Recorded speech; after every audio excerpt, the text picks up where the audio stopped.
The morning Colt Mercer's name was removed from the family farm account. Nobody called him. He found out from a letter. A single page, typed, with his brother Denton's signature at the bottom, and his sister Rhea's beside it. The Mercer family farm, 340 acres of Indiana bottomland their father had worked for 40 years, was being reorganized. Colt's share was being bought out. The offer was fair, it said. There was nothing to discuss. He was 38 years old. Farming was the only life he'd ever known. 3 weeks later, a county tax sale notice appeared in the local paper. A 12-acre parcel east of Grover Creek had gone unpaid for 6 years. The previous owner had died without heirs. The county needed it off the books. The opening bid was $35. Colt drove out that Saturday morning. He parked on the gravel shoulder and looked through a rusted gate at 12 acres of solid thistle, wild blackberry cane, and woody ragweed grown chest-high. A sagging barbed wire fence ran the perimeter, half buried in vine. The creek bank had washed out. There was no road in. He stood there a long time. Then he drove to the county seat and paid $35 in cash. His brother Denton heard about it before Colt got home. That evening the phone rang. "You bought the Grover Creek parcel?" Denton said. "I did." A long pause. Then Colt. "That land isn't fit for a goat." Colt hung up. "If someone's ever counted you out before you had a chance to start, you're exactly where you belong. Subscribe and join us. We tell stories about people who bet on themselves when nobody else would. Drop a comment and tell us where you're watching from. We want to know where our farming community calls home." The Mercer family conflict hadn't come from nowhere. For the last 2 years of their father Earl's life, Colt had been pushing for changes. He wanted to reduce the chemical inputs, slow the rotation down, and let the fields rest and rebuild. He'd spent his evenings reading about soil biology, cover cropping, and what the healthiest farms in the county were doing differently, the ones still working their grandparents' ground and working it better. Denton wasn't interested. Denton ran the numbers: yield per acre, input costs, projected margins. Colt's ideas were slow, and slow looked expensive. When Earl Mercer passed the previous October, the will left the farm jointly to all 3 siblings, but farms don't run well by committee. By the time winter set in, Denton had Rhea on his side, 2 votes to 1. The buyout letter came in February. Colt took the money. He didn't argue.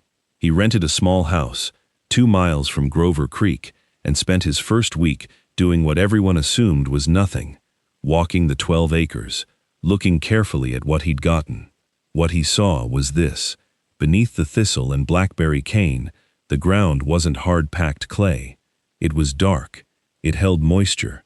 Years of invasive plants dying back and regrowing had actually loosened the surface layer. There was earthworm activity in the shaded corners. The creekside had erosion, yes, but the grade was workable. And there was a low spot in the northeast corner, a slight depression where the weeds grew taller and greener than anywhere else on the parcel. He marked it with a stick and kept walking.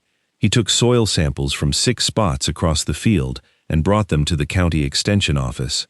Floyd Adkins, the county extension agent, called him back 4 days later. "Colt," Floyd said, "where exactly did you say this parcel was?" "East of Grover Creek." "The old abandoned piece. Your organic matter reads higher than half the working farms I test around here. pH is off, phosphorus is low, but this soil profile isn't what I'd expect from 6 years of neglect." "No," Colt said, "it isn't." He'd suspected it from the first morning he walked through that gate. He started in April with a brush hog, borrowed from his neighbor Marta Vale, who farmed 20 acres of pasture and heritage hogs 2 roads over and had been doing it right for 30 years. Marta was 64, unhurried, and generous with knowledge she'd earned the hard way. "First rule," she told him when she dropped off the equipment: "don't spray everything bare and call it good. Kill the weeds and leave open ground. Something worse moves in before the week's out." Colt listened.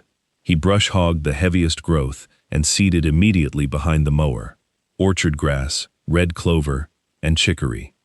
The red clover would fix nitrogen directly into the soil without a bag of synthetic fertilizer. The chicory would send taproots deep to break up remaining compaction. Both establish fast enough to crowd out the weeds before they return. He rented a small excavator for 2 days and dug a drainage swale along the creek. Water that had been sheeting off the slope and undercutting the bank would now slow down, spread out, and soak in instead of carrying topsoil downstream. The erosion would stop. The moisture would stay where the grass could use it. He rebuilt the fence himself. New T-posts, salvaged woven wire along the creek. He worked evenings after his shift at a feed and seed outside town and spent less than $400 because he bought nothing he didn't need and wasted nothing he bought. By early June, he had a paddock plan drawn on paper. 4 sections he would rotate cattle through, resting each paddock 6 full weeks between grazing passes. The principle was simple, and most people ignored it. Grass grows from the root up after grazing, and returning livestock too soon weakens the root system. Give it time, and the roots go deeper. Deep enough to survive drought, hold soil in place, and recover faster every cycle. He didn't have livestock yet. He was building the land first. Then, in late June, he found it.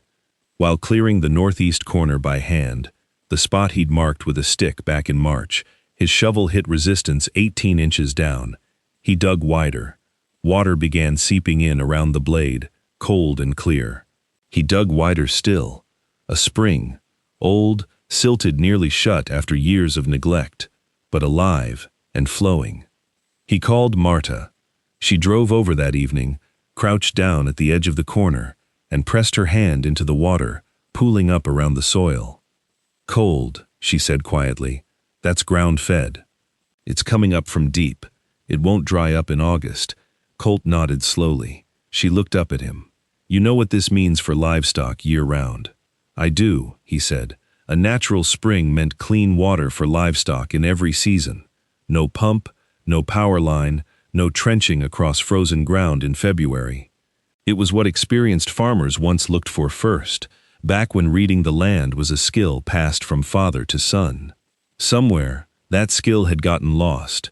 6 years of unpaid taxes, $35 at auction. Nobody had looked. By August, the new grass was ankle-high and filling in dense and even. Colt brought in 6 stocker cattle, lean, young beef animals from an estate sale in the next county. He turned them into the first paddock and watched them graze. He moved them every 5 days. The paddocks resting behind them recovered quickly, blades thickening, roots pushing deeper, the soil surface staying covered and cool. By September, the creek bank was holding. After heavy rain, the swale worked exactly as it should, slowing the runoff and letting it filter down into the ground rather than carry away. The cattle were gaining weight on grass alone.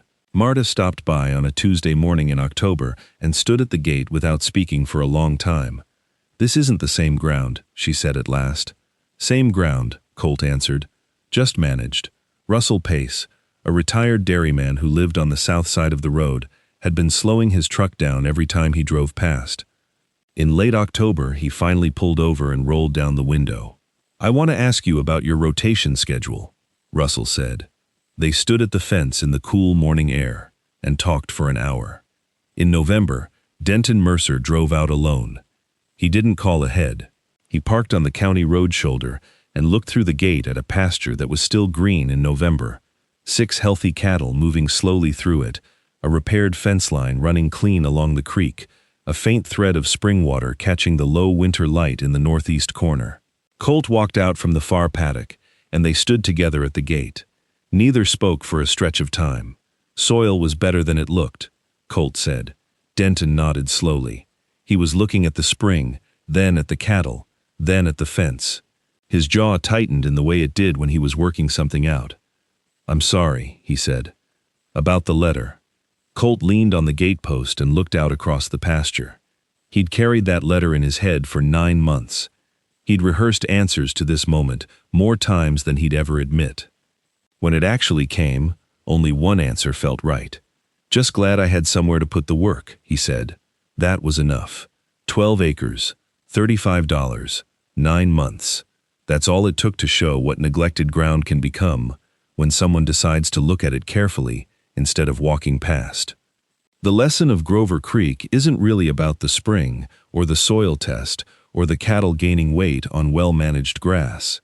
It's about what we choose to see when we look at something most people have already given up on. Healthy soil doesn't announce itself. It waits. The farmers who understand that, who test before they treat, who rest the pasture before they graze it, who drain before they seed and build slowly and waste nothing. Those are the ones whose land is still producing 50 years from now. Colt Mercer didn't need to beat his family. He never tried to. He built something real on ground that cost $35 in a place nobody wanted, while the rest of the world looked elsewhere. Wendell Berry wrote, "The earth is what we all have in common." What Colt understood, and what his brother was only beginning to learn on that cold November morning at the gate, is that common ground isn't given to anyone. It's tended. It's walked slowly and tested honestly. It's drained and seeded and rested and given time that most people aren't willing to give it.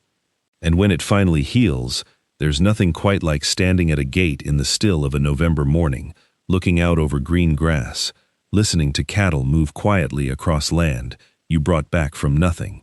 That's not revenge, that's farming.